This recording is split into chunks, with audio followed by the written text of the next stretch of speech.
বিসমিল্লাহির রহমানির রহিম।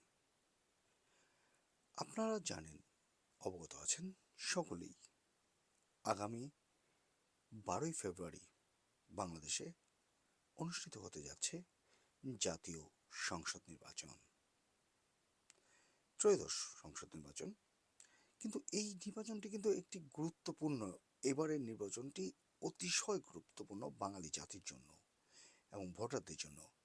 তারা দীর্ঘ 17 বছর ভোটের অধিকার থেকে বঞ্চিত ছিল। আজকে এই ভোটের দিকে তাকিয়ে সবাই তাদের নিজের ভোট নিজে দিবে এবং তাদের প্রত্যাশিত, তাদের যারা কাঙ্ক্ষিত, আহ, যারা প্রতিনিধিত্ব করবেন সংসদে, তাদের প্রার্থীদের তারা ভোট দেবে, মন উজাড় করে দেবে, আনন্দ নিয়ে দেবে। একটি আম, যেটি সরকার, ইন্টারিম সরকার বলেছে যে একটা উৎসবমুখর পরিবেশে তারা নির্বাচন দিতে সক্ষম হবে। সেই উৎসবমুখর পরিবেশের অপেক্ষায় আছে। কিন্তু এই নির্বাচনের পূর্বে যে কত ঘটনা, আহা হা! নির্বাচন 12ই ফেব্রুয়ারি হবে কি না, কি হচ্ছে? নির্বাচন নির্বাচন কি পিছাবে?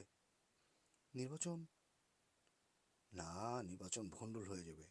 এই নির্বাচনে কি ইঞ্জিনিয়ারিং হচ্ছে নাকি? কে আসবে? বিএনপি কি ক্ষমতায় আসবে, না জামাত ক্ষমতায় আসবে? কেউ বলছে এখন তো এই দুইটা দলই মাঠে, তাহলে আওয়ামী লীগ তো আর এবারে অংশগ্রহণ করতে পারছে না। তাহলে আওয়ামী লীগকে কীভাবে নিয়ে আসা যায় এই নির্বাচনে? তাহলে নির্বাচন পিছাও, আওয়ামী লীগকে আমরা নিয়ে আসি। মানে নানাবিধ আজকের সংবাদ শিরোনামই দেখেন না কেন পত্রিকার, নির্বাচন ভণ্ডুলে মাঠে নেমেছে নয়া দিল্লি। তার মানে এটা এটা আমার দেশ পত্রিকার শিরোনাম। তারা এটা একটু প্রতিবেদন করেছে, সেই প্রতিবেদনটাই আমি আপনাদের জানাচ্ছি একটু অন্যভাবে।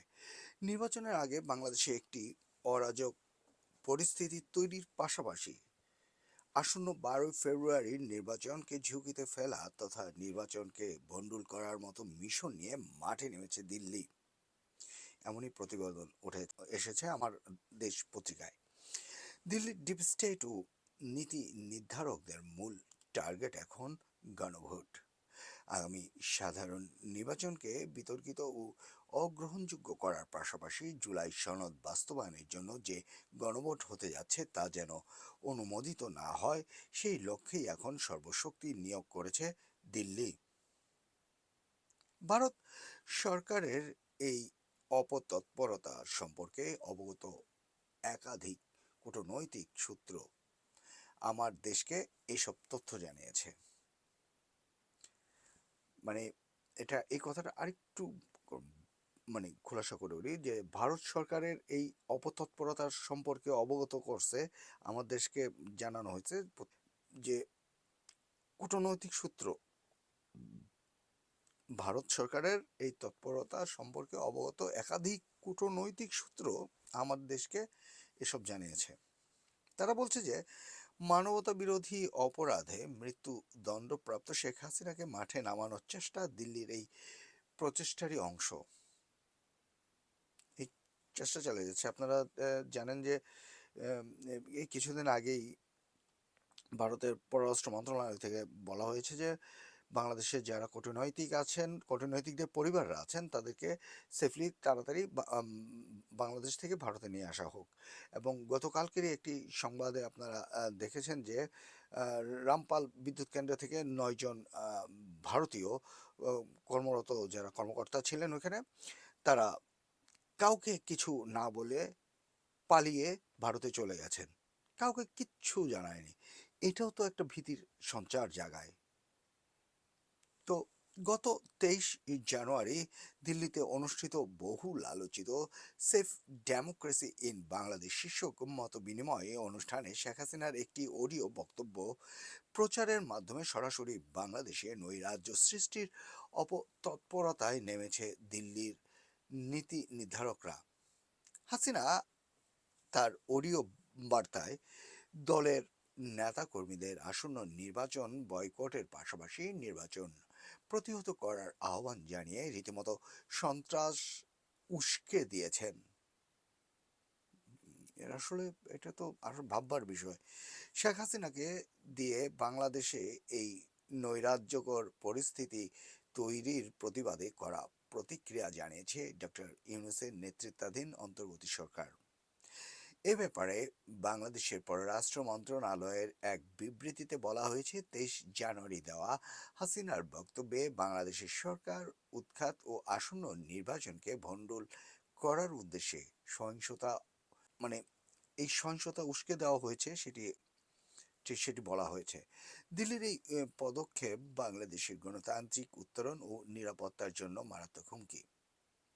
এছাড়া বাংলাদেশ ভারত সম্পর্কের জন্য দিল্লির এই তৎপরতা একটি বিপজ্জনক দৃষ্টান্ত।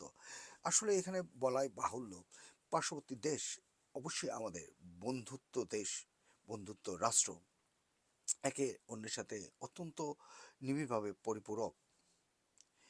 কিন্তু গত 17 বছরে আপনারা জানেন, যদিও ভারত সবসময় বাংলাদেশকে ডোমিনেট করে আসছে রাজনৈতিক ক্ষেত্রে বা বাংলাদেশের সরকার নির্ধারণের ক্ষেত্রে, কিন্তু এখন 2026-এ এখন বাংলাদেশের মানুষ নিজেদের মতো করে, কিন্তু এই জন্য যে ভারতের সাথে শত্রুতা আমি করে তা না, ভারতের যে সরকার তারা পছন্দ করছে সেই সরকার না হয়ে গণতান্ত্রিক প্রক্রিয়ার সরকার হোক, এটাই তো।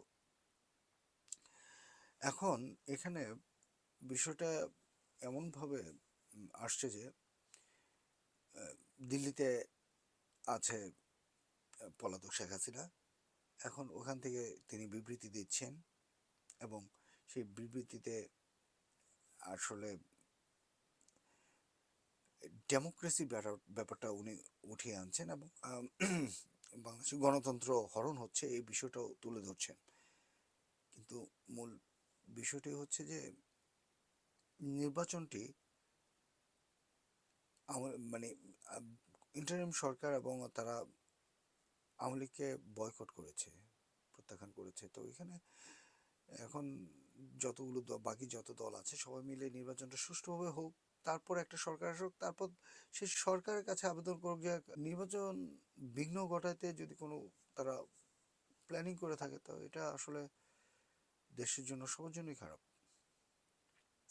যাই হোক, অবশ্যই বাংলার মানুষ একটি সুন্দর সময় পাবে, আগামী নির্বাচন হওয়ার পরে তাদের নির্বাচিত সরকারকে পাবে এবং তারা সেই সরকারের কাছে তাদের সকল সমস্যার কথা তুলে ধরবে এবং সেই সরকার সেই সমস্যা লাঘবে তাদের নির্ধারিত সময়ে তারা আপ্রাণ চেষ্টা করবে এই জাতি বর্তমানে এই প্রেক্ষাপট থেকে তুলে নিয়ে আসতে এবং এই রাজনৈতিক যে দ্বন্দ্ব এগুলো মোকাবেলা করে সুন্দর একটি রাষ্ট্র উপহার দিতে।